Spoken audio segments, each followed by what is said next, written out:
কেন? ওইটা তাকওয়ার পোশাক না।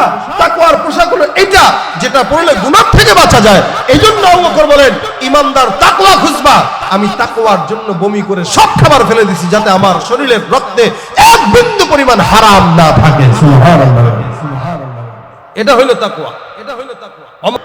সুতরাং তাকওয়া এটা এমন জিনিস, নবী বলেন আত-তাকওয়া হা হুনা, আত-তাকওয়া হা হুনা। এটা অন্তরের বিষয়, দেখানো যায় না। আপনার হৃদয়ে আছে কিনা নাই এটা দেখাবেন কিভাবে? আপনি তো আপনার মালিককে ভয় পান। এজন্য প্রত্যেকটা কাজ করার সময় খালি এতটুকু ফিকির যদি থাকে, দেখেন কে দেখেন, এটা আমি আমাকে বলতেছি। নামাজ পড়লাম না, আল্লাহ তো দেখছে ভাই। যাকাত দিলাম না, আল্লাহ তো দেখছে ভাই। কাউকে গালি দিলাম, আল্লাহ তো দেখছে ভাই। প্রত্যেকটা কাজে যদি কেউ মনে রাখে যে আল্লাহ দেখে, হুয়া মাআকুম আইনামা কুনতুম, আপনি যেখানেই থাকেন না কেন দেখেন কে? আল্লাহ। যেখানেই থাকেন আল্লাহ দেখে। এখানে প্রত্যেকটা কাজে, যুবক বলেন, বৃদ্ধ বলেন, মা বোনেরা বলেন, হার কাজে যদি কেউ এই ফিকির করে আমাকে আমার মালিক দেখে, আমাকে আমার আল্লাহ দেখে, আল্লাহ দেখতেছে, এই চিন্তা করে যদি কেউ চলে, ওই বান্দা জিন্দেগিতে কোনো গুনাহ করতে পারবে না। সুতরাং যুবকরা গুনাহ করার সময় চিন্তা করবেন, সিগারেট খাওয়ার সময় চিন্তা করবেন, ভাই আল্লাহ দেখতেছে। আপনি আপনার বাবাকে ওভারটেক করে খাইতেছেন, আপনার বাবা না দেখলেও আল্লাহ তো দেখে, সমাজের মানুষ না দেখলেও আল্লাহ তো দেখে। মিথ্যা বলতেছেন, আল্লাহ তো দেখতেছে। সব মানুষকে ফাঁকি দিতে পারবেন, আল্লাহ পাককে ফাঁকি দেওয়ার কোনো সুযোগ নাই। এই জায়গায় ধরা খাওয়া লাগবে। ইন্না আলাইকুম লাহাফিজিন কিরামান কাতিবিন ইয়ালামুনা মা তাফআলুন। প্রত্যেকটা বান্দাকে সংরক্ষণের জন্য আল্লাহ পাক ফেরেশতা রেখে দিয়েছেন, যারা লিখতেছে। এইজন্য নবী বলেন, ভাই বুঝেন, শেষমেশ যেই কথাটা বলে যাই, রাসূল সাল্লাল্লাহু আলাইহি ওয়াসাল্লাম বলেন, প্রত্যেকটা মানুষ গুনাহ করবে, এটা স্বাভাবিক। আমি নিজে রাসূল হয়ে, রাসূল বলেন, আমি নিজে নবী হয়ে প্রতিদিন 70 থেকে 100 বার ইস্তেগফার করতাম। সুবহানাল্লাহ। কতবার করতেন? 100 বার, কোন কোন বর্ণনা 70 বার।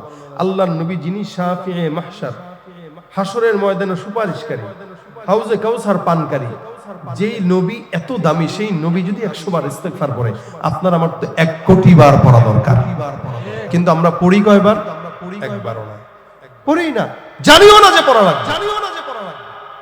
এই জন্য ভাই গুনাহ তো সব সময় হয়, আর হামেশা হইতেছে, আমাদের কোনো হুঁশ নাই।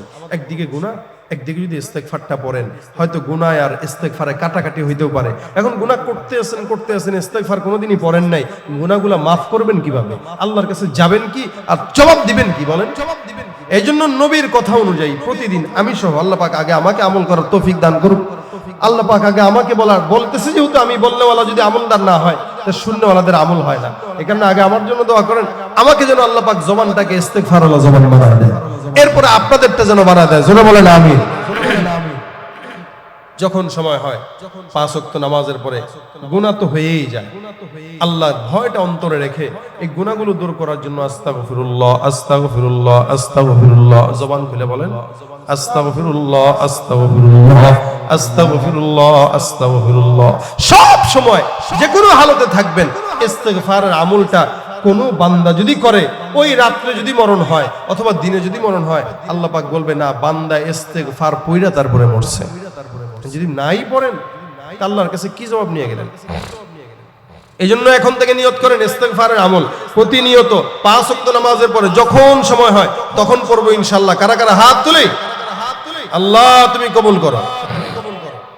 এই যে কষ্ট করে 2-4টা কথাবার্তা বললাম আপনাদের সামনে, আমি ঠান্ডা জনিত অসুস্থতায় ভুগতেছি, জ্বর ভিতরে ভিতরে, শরীর ব্যথা, এই জন্য কথাগুলো আপনাদের সামনে বললাম হালকা হালকা।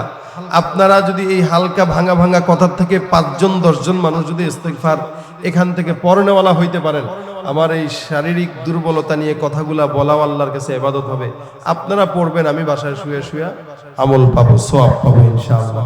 যারা বিবিরা আছে, মহিলারা শুনছেন, মহিলারা রান্নাঘরে বসে বসে রান্না করবে আর ইস্তেগফার করবে, বাচ্চাকে দুধ পান করাবে, ইস্তেগফার করবে।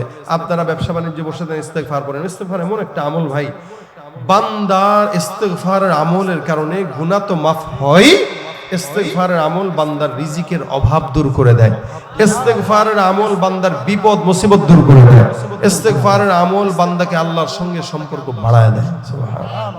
এই জন্য ইস্তেগফার আমলটা করবো তো ইনশাআল্লাহ। আল্লাহ পাক তৌফিক দান করুক, যারা বলেন আমিন।